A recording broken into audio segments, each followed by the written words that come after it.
She talks, he listens. Every Wednesday night, a quiet romance grows under fluorescent lights.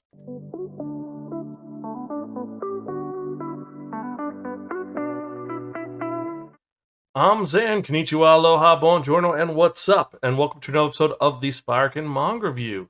If you're joining us for the first time, welcome, and for everyone else, yes, I'm officially clean shaven. I'm in my clean shave phase.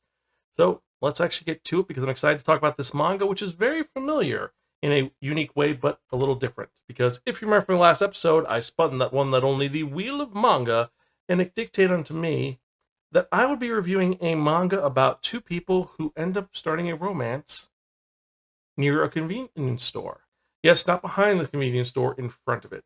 And what are we talking about? We are talking about Our Aimless Nights by Koumori. Now, just like you know, full transparency, this was a manga that was brought to you by Penguin Random House, and this I got an advanced copy for this a couple of months ago, so I'm 2 months behind on it. But don't worry, we're going to talk about this, and I'm going to show you the awesomeness is Our Aimless Nights, or maybe not, because this is the story of two people, Chika and Waya. They are two classmates who have a very unique secret. Because Chika is a normal high school girl who's got friends, things are going good for her, and everyone wants her to join the basketball club or all the phones or borrow her phone. She's very quiet and kind of timid and weird. Except on Wednesday, she gets very excited. They don't know why, but she gets excited. And as they're talking to her, she ends up running into one of her classmates, the eponymous Waya. And Waya is a quiet kid who's tall, looks nice, doesn't really say much in class, never interacts, and it's kind of confusing. Most of her classmates don't notice anything except one, but we're going to get to that later. Well, it turns out that there's a secret that for the last year, Waya and Chika have been pseudo friends. They hang out on Wednesday nights. See, Waya works at a convenience store, which is next to the area that Chika just moved to, because a year ago, Chika's mom and dad divorced, and she has moved outside the city to live with one of them, and she has to commute to school from this far location. He also lives in that area. Doesn't say anything about it, but they end up hanging out after work. And over the year, they become very close to each other. They care about each other. It's been a very slow burn because they hang out for about 10 to 20 minutes every Wednesday. It's kind of stalkery a little bit, but it's really cute because they end up just being really close to each other. And he's like, I'm sorry, I didn't mean to embarrass you at school. No, no, no, it's okay. I didn't want them to know. And it's a very cute romance that is just built up over time. They do care about each other, but they don't want to bring it up at first. They don't want to talk about it. It's just been developing. And let's go back to what happened, because about a year ago, Chika just had moved to the new home, and things are going okay with her, but she's just dealing with it. And one day, she gets a bunch of candy with her favorite character, Cat Boss, on it. And she ends up spilling it all over the floor. And most of her friends are like, okay, you spilled it, whatever. And the one person who picks it up, one that she forgot, and says, hey, you missed one, is Waya. And it's a very cute moment because he actually knows about the character, brings it up. And then later on, he ends up being like, well, hope you're doing good. And he's looking at her because it's kind of a cute, meet cute moment. And then the next day, when she's at the convenience store, she runs into him, and he's working there. He's like, "Oh my God, you're Wyatt. I was wondering why you weren't talking." He's like, I just didn't want to embarrass myself." Very shy guy, cute girl. They talk, and we discover more about what's going on because he's able to recognize in her something similar in him, because she is trying to avoid the topic that her parents are divorced, and he's also a child of divorce, and they have something to connect with that, and also the cat boss, and they end up just talking and learning about each other. And over time, she ends up wanting to talk to him more, but he won't talk to her in school because they're two different social circles. So she ends up every day going to the convenience store to hang out with him. At first, it's kind of creepy. Then she says Wednesdays. Wednesdays is their day. And so Wednesdays, they hang out. And this becomes their tradition for a year. And over a year, they end up developing and growing this relationship, which is really endearing and adorable. And from here, a lot of things happen. We discover that they both care about each other, but they don't want to talk to each other about it. They're essentially flirting without flirting. And it has been building up over time until a point when, well, questions are made, choices are made, and they honestly finally confess to each other that they care about each other. And it's a great moment that they want to be together. And we have that in the first volume. The first volume, we get they get together by the first volume. They know each other, they love each other, they care about each other. They get together. Can you believe it? It works. And you have a very large cast of characters besides it. You have all of her friends like Mako, Momo, Kokona, Suzu, and Ran. And his friends, Minoru, Taiga, Takeru, and Kazuma, who they're two different sides of the tracks, but they care about each other. Kind of similar to Fragrant Flowers, but this is a little different. It's more, he's too shy to talk to her in public, she's too shy to talk to him in public, but she's very outgoing. Everyone likes her, they don't like him, or they're indifferent to him, and this, that, and the other thing. This does what Smoking Behind the Supermarket with You did, but better. Because that is just, oh, I'm having a stressful day, I'm going to talk to you, we're going to hang out. This is, here's the situation, they meet up, and then it kind of resolves from there, and they are together. They're a relationship. They're fighting their urges, but they eventually do say, I want to be with you, I got embarrassed at this one moment when we weren't able to, and they admit it. We get the romance early on, and the rest of the series does get a lot better. It's really, really good. It's really cute. But as I said, it's kind of stalkery because she's at his job every single Wednesday, which isn't bad. It's kind of flattering and cute, but it's also a little weird. Not to say that that's not a weird thing people do, but we've talked about tons of series where you have someone who does that. Think about Nana O. Nana O was stalking the guy at the video store every Tuesday buying movies. So it's not it's not a unusual situation, but this one kind of focuses on it a little more. And I like that it's set in the situation where they only have the 10 to 20 minutes to hang out and talk to each other, and they talk about real things. It's none of this, oh, we're just gonna talk BS. They have actual problems, they have actual discussions.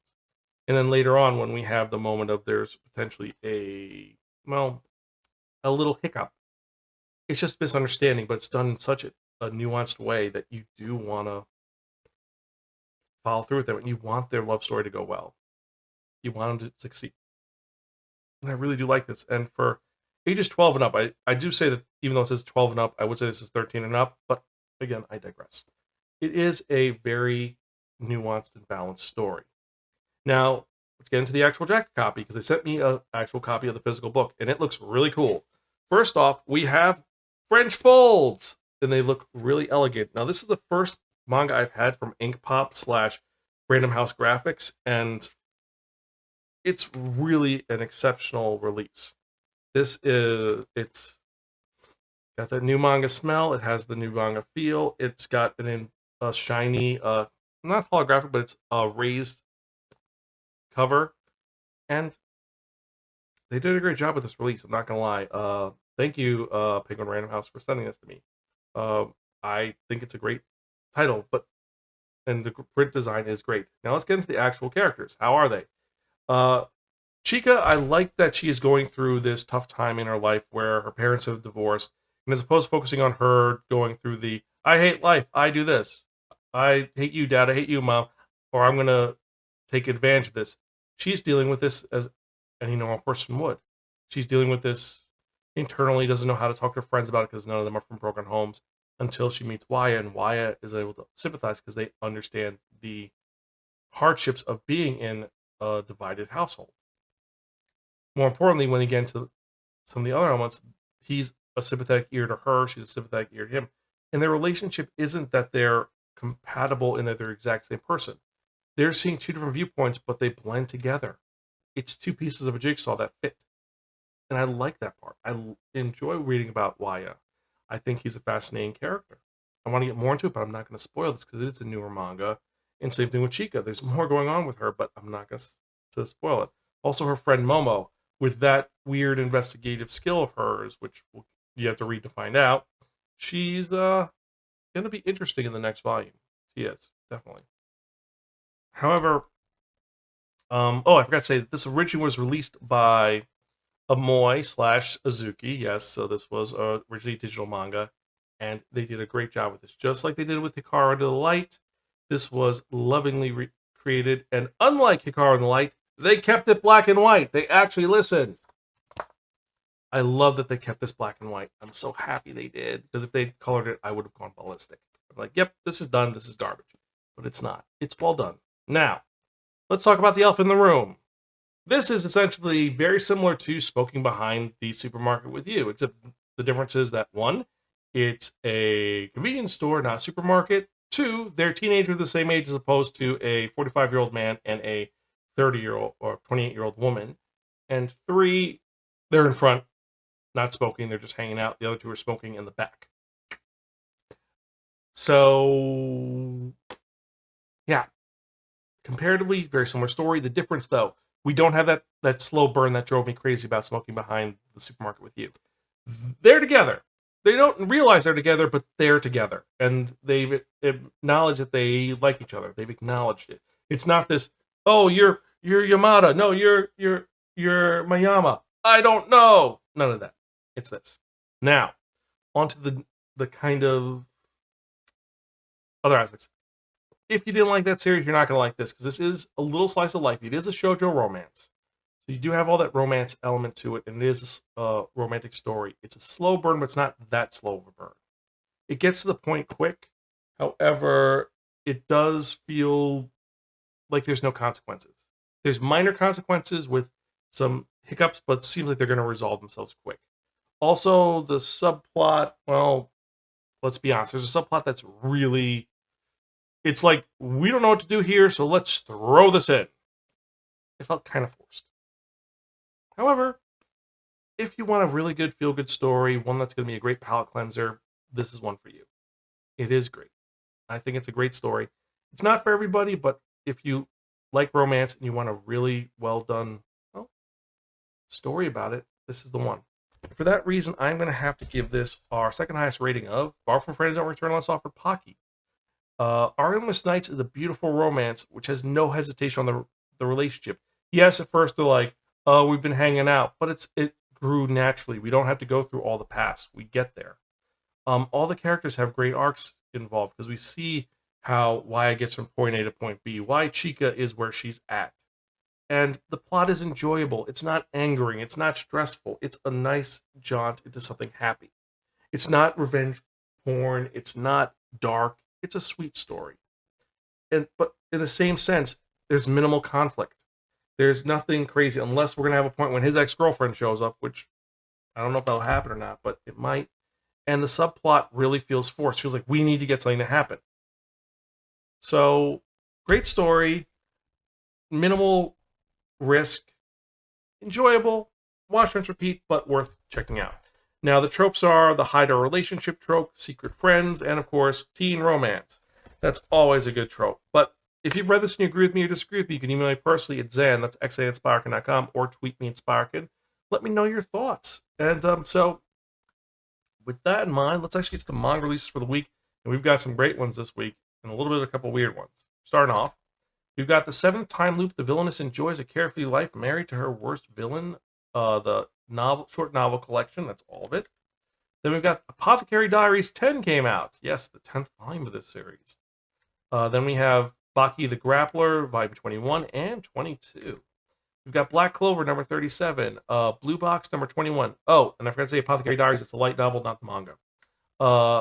Boss Bitch Baby, volume 3. The Bugle Call, Song of War, volume 8. Checkmate, volume 4. Colette Decides to Die, volume 8. D. Gray Man, volume 29. I seriously am surprised the series is still going on, but I digress. Daydream Darling, volume 1. The Devil in the Lunch Deals, volume 1. Disney's Alice in Wonderland special edition. This is an adaptation based on the Tim Burton movie, not on the original cartoon. It's not OEL, but it looks close to it. And Tokyo Pop, well, yeah, it looks kind of, well, you know. Dragon Quest: The Adventures of Dai, volume 7. This is based on Dragon Knight 2. The Elusive Samurai, volume 21. Everything for Demon King Evolugia, volume 2. Girl Meet Rock, volume 1. Hidden Love, book 1. Himagasaki Sakurako is a Hot Mess, volume 5. His Little Amber, volume 2. Ichi the Witch, volume 4. Idol Story, volume 6. Kagurabashi, volume 8. Kaiju number 8, Relax, volume 3. Kaze no Hikaru, volume 34. Life with an Ordinary Guy Who Reincarnated into Total Fantasy Knockout, Volume 10. Love Out on a Limb, Volume 3. Marrying the Dark Knight for Her Money, Volume 2. The Martial King, Volume 1. This is by the creator of Dr. Stone. It's his new series, and it's very cowboy-esque. Me and the Alien Moo Moo, Volume 4. My New Devil Wife, Volume 2. My New Wife's Fake Smile, Volume 4. My Noisy Roommate, Volume 5. The Princess Groom, Volume 1. A Tree Swings a Soar. Rosen Maiden, Volume 6. Sacrifice of My Manly Soul, Volume 4. Shinobi Undercover, Volume 2. Stella Must Die, Volume 2. Stop Hibari-kun, Volume 2. Sutton Can Rock, Volume 3. This is also by the creator of Dr. Stone. That Time I Got Reincarnated as a Slime, Trinity and Tempest, Volume 11. This is a light novel. The Villain's White Halo, Volume 3. And last and certainly not least, we've got Witch Hat Atelier Grimoire number 2. This is volumes 4, 5, and 6 of the series. So which of these are you most excited about? Let me know. Email me personally, zansparkin.com, or tweet me at Sparkin. Let me know your thoughts on what you were most excited about or what you were least excited about. And for me personally, my top 5 for this week are going to be, starting off, we've got Daydream Darling, which is a cute, well, not cute, it's supposed to be an interesting romance. Then we've got Girl Meet Rock. This is by the creators of Skip and Loafer. It looks really good. Got Hidden Love, Book 1. This is a different light novel that looks actually exceptional. The Martial King. It's Dr. Stone doing cowboys. And it's set in the past. Could be good. And A Tree Swings to Soar. It's a board book that I haven't seen a board book released from a manga company in a while. And this one looks like it's going to be endearing and sweet. I really am excited about that. Well, my top for this week is obviously going to be Skip and Loafer creators, Girl Meets Rock. This looks awesome. It's a girl starting a rock band who doesn't know how to rock. So it could be good, could be bad. But let me know your thoughts. Email me personally, zansparkin.com, tweet me Sparkin. And before we go any further, I'd like to thank each and every one of you for checking out this show. Every email I get, every new comment, every new subscriber gives me more motivation to keep doing this. So thank you so much for checking this out. More importantly, if you were at Otakon, I hope you had fun. I hope you loved the panels. I released all the panelists on our YouTube channel, on Discord, on the Otakon subreddit, and it's also going to be on our website at www.sparkin.com. So we're going to be having some new releases. I originally had recorded this before Otakon, and the episode file got corrupted, so I re-recorded it. That's why in that last one I said I recorded both episodes. I actually lost it because, well, it got corrupted. But anyway, regardless, I'm excited to talk about Otakon and how awesome it was because Greta and I had a blast. We loved seeing everybody. We loved having fun. Also, I can't believe I forgot this, but remember, if you're watching on YouTube, remember to like, share, subscribe, and as always, click on that bell for notification for when we release new episodes. We've got book reviews on Monday and manga reviews on Wednesday, and we've got some great ones coming out, especially with, well, this week we've got one which is a nonfiction that has gotten really weird. Also, I'm going to be ranting about it for a little bit. Might get my review. But I digress. What else is going on with the podcast? Well, obviously we've got tons of new manga. Otakon got Dealer's Room bought manga. So I've got a bunch of manga to talk about and review. I've got them all on the Wheel of Manga set to go because we've updated it. And speaking of which, we could get to that in a moment. But 2 other things I want to talk about. One, I'm going to release another episode to even out. So we have 52 releases this year. So I'm going to release that next week. We're going to have 2 reviews for the price of 1. So we're only going to have 1. Well, actually, no, we're going to be caught up by then. But regardless, I'm babbling. Anyway, so let's get to the part that you've all been waiting for. The most important part of this podcast, the most exciting part of this podcast. And what are we talking about? We are talking about that one, that only, the Wheel of Manga! Yes, friends, the Wheel of Manga, except no substitute. So what is the Wheel of Manga? The Wheel of Manga is a Wheel of Fortune with 10 slots on it. And what I've done is I've sent a manga title to each 10 slots. So we're going to spin the wheel. Whatever number it lands on, that's the manga review in the next episode of the Spiraken Manga Review, episode 642. And we've got some great new titles on here, some crazy ones, and more importantly, some which are a lot of fun. The one I'm most excited about to talk about is going to be, well, the one I hope we get is Dope Man, but let's see what we're going to spin in the next episode. Also, Yes, I'm aware that Dungeon Crawler Carl is a webtoon, but it was released and it's in a manga section, so I'm going to count it. Let's spin screen review the next episode, shall we?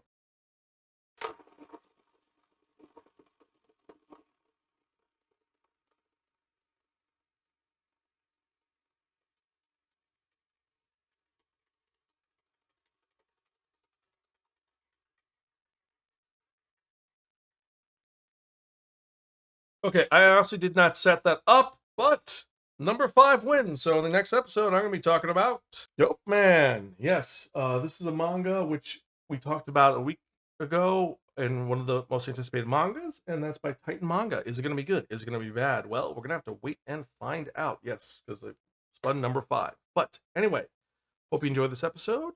I hope you had fun. As usual, I'm your host, Zan. I am Gonzville. I'll catch you guys next time. And as always, keep reading manga. I will see you later.